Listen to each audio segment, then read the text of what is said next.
తెలుగు చలనచిత్ర పరిశ్రమలో 5 దశాబ్దాల నుంచి హీరోగా రాణిస్తున్నారు నందమూరి బాలకృష్ణ. ఇప్పటికీ బ్యాక్ టు బ్యాక్ హిట్ చిత్రాలతో కుర్ర హీరోలకు గట్టి పోటీ ఇస్తున్నారు. ఓవైపు వరుసని విజయాలు, మరోవైపు జాతీయ పురస్కారాలు అందుకుంటూ కెరీర్ పరంగా బాలయ్య ఫుల్ స్విగ్లో దూసుకుపోతున్నారు.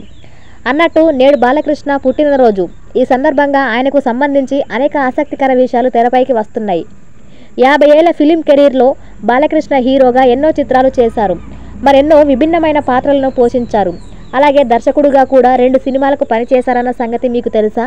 పైగా ఆయన డైరెక్ట్ చేసిన సినిమాలో ఒకటి హిట్, మరొకటి బ్లాక్ బస్టర్ హిట్గా నిలిచింది. ఇంతకీ ఆ సినిమాలు ఏవో ఇప్పుడు తెలుసుకుందాం. పెద్దన్నయ్య 1997లో విడుదలైన ఫ్యామిలీ డ్రామా. ఇది శరత్ డైరెక్టర్ కాగా ఇంద్రజ, రోజా హీరోయిన్లుగా నటించారు. కోటి సంగీతం అందించారు. అయితే చాలామందికి తెలియని విషయం ఏమిటంటే పెద్దన్నయ్య క్లైమాక్స్ ఎపిసోడ్ మొత్తాన్ని బాలయ్యనే డైరెక్ట్ చేశారు. కట్ చేస్తే ఈ మూవీ బాక్సాఫీస్ వద్ద ఘన విజయం సాధించింది.